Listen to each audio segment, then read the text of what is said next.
እዚ መደብ ሓንቲ ዓለም እዩ። ኣብዚ መደብ ብፍሉጥ ጸሓፋይ መምህር ኣማኑኤል ሳህለ ዝተጻሕፉ ጽሑፋት እናባኹም ነቕርበሉ ሰሙናዊ መደብ እዩ።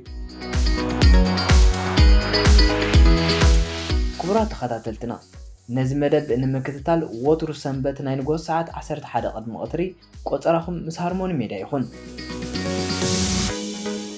ኣቕራቢ እዚ መደብ እንያት ሚካኤል ሰናይ ምክትታል።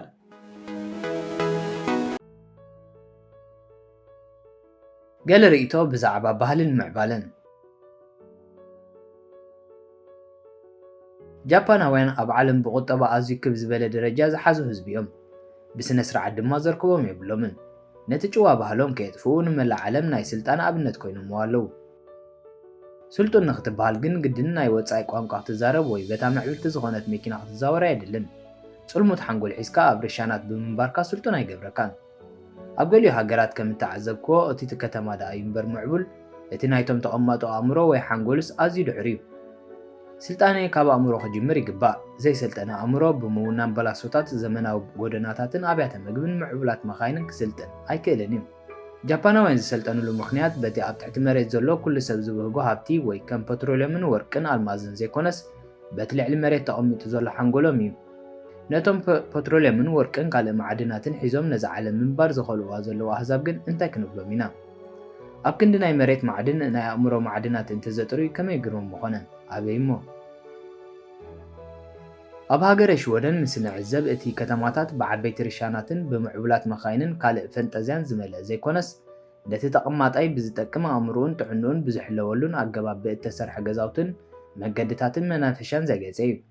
ህዝቢ ሽወደን ካብቶም ብሉፅን ምዕቡልን ኣእምሮ ዘለዎም ኣህዛብ እዮም እንተበልኩ ምግናን ኣይከውንን። ካብ ኣብ ስምዒት ኣብ ስነ መጎት ዝያዳ ይኣምኑ። ካብ ኣብ ከንቱ ሕልሚ ምጥሓል ድማ ዝያዳ ነቲ ክልወጥ ዘለዎ ክልውጡን ነቲ ክዕረ ዘለዎ ክዕርዩን ነቲ ክመፅእ ዘለዎ ክብድሁን ይመርፁ።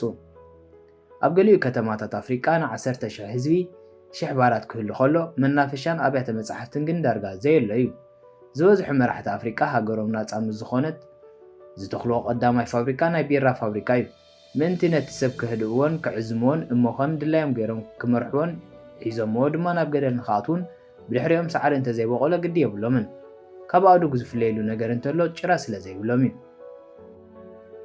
ገሊኦም ድማ ካብ ደገ ዝቐድሕዎ ሃይማኖታትን እምነታትን ኣብቲ ህዝቢ ከም ዝዝርጋሕ ብምግባር ከም ዘይሓስብን ሓላምን ገይሮም ከም ድላዮም ክፃወትሉን ይውዕሉ ኣለዉ። እዚ ድማ ኣብ ግዜ ኮቪድ ብንጹር ተራእዩን ተሰኒዱን እዩ።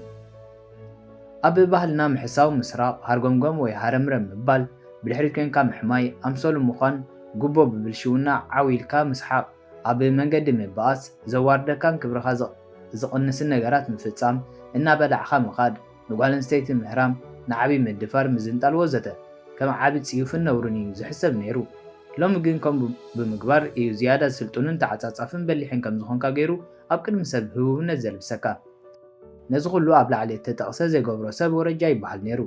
ነዚ ኣብ ላዕሊ እተባህለ ኩሉ ዝፍጽሞ ሰብ ድማ ከም ዘይውርዙዩን ፍንፉንን ሰብ ተቆፂሩ ኣብቲ ዓዲ ንዕቁን ክሳዕ ንመብስቦ ዝኽልክሉ እዋን እውን ነይሩ ኣሎም ክበሃል ሰሚዐ ኣለኹ።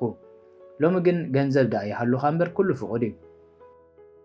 ቀደም ኣብ ሃገርና ሃብታም ዘይኮነስ ወረጃ ሰብ እዩ ዝኸብር ነይሩ።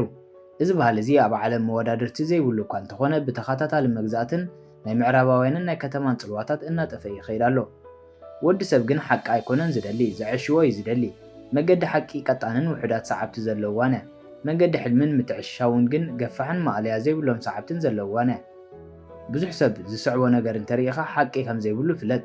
ከመይሲ ኣብዚ ዓለምና ካብቶም ብኣእምሮኦም ዝምርሑ ብስምዒት ዝምርሑ ይበዝሑ። እቶም ንሓቂ ዝደልይዋ ውሕዳት ዝረኽብዋ ድማ ብኣጻብዕቲ ዝቑፀሩ እዮም። ከምኡ እንተዘይከውን ዶ በዓል ሂትለርን ስታሊንን ሙሶሊንን ተመሳሳልቶምን ንህዝቢ መሪሖም ናብ ገደል ምእተዎ ነይሮም? ባህልኻ መለለይኻ እዩ፣ ግን ድማ ንቕድሚት ዘገስግሰካን ንማሕበራውን ፖለቲካውን ቁጠባውን ጥዕናኻ ዘደንፍዕን ክኸውን ይግባእ። ከምዚ ዘይገብር ባህሊ ሚሕኻ ምድርባዩ ባዕሉ ኣምላኻዊ ስራሕ እዩ። ባህሊ መጥፊእኻን መልሚዕኻን ክኸውን እውን ይኽእል እዩ። ኩሉ ባህሊ ግን መበገሲኡ ጽቡቕ ከሎስ ብምንዋሕ ግዜን ብሸለልትነትን እቲ ህዝቢ ነቲ ፀፅቡቕ ገዲፉ ነቲ ሕማቑ እናተኸተለ ይስጉም እሞ ኣብ መወዳእታ ስዲ ዝኾነ ባህሊ ይሰፍን። ስዲ ባህሊ ድማ ሒዙካ ናብ ገደል እዩ ዝኣቱ። መንግስቲ ሮማ ብስንፍና ወታደራታ ዘይኮነስ ብስድነት ዜጋታት ብድሑራት ህዝቢ ተወሪራ ካብ ገጽ ዓለም ዝጠፍአት። ናይቲ ስድነት መበገሲ ድማ ባዕሉ እቲ መንግስቲ እዩ ነይሩ። ጽጋብን ብልሽውነትን ከንቱነትን ርእሱ ዘይጠዓየ ፍጡር እቲ ካልእ ኣካላቱ ጥዑይ ክኸውን ኣይክእልን። ባህሊ ከም ኣመልን ድምድም ኮይኑ ክጅምር ከሎ ገና ከዓበየ መስርዑ ክተትሕዞ ይግባእ። ሕማቕ ኣመል ብንእስነት ክጠፍእ ዘለዎ ባህሪ እዩ። ኣመል ምስ ሳዕረረ ናብ ልምዲ ይልወጥ። ልምዲ ድማ ብምንዋሕ ግዜ ናይ ባህሊ ልብሲ ይለብስ። ንኽመሓው ዘሎ ፃዕሪ ድማ ኣዝዩ ብርቱዕ እዩ። እቶም ሕጂ ንወዲ ሰብ ዘሳቕዩ ዘለው ውልቀ መላኽያን ኣተዓባብያ ዝበደሎም ካብቲ ናይ ኣቦታቶም ባህሊ ነቲ ከክፍኡ እናረኣዩ ዝዓበዩ ምዃኖም ኣይንረስዕ። ፖለቲካዊ ስልጣኖም ንምቕጻል በማለት እቲ ግሩም ባህሊ ማሕበረሰብ ፈጺሙ እንተጠፍአ ዘይግድሶም መራሕቲ ብዙሓት እዮም።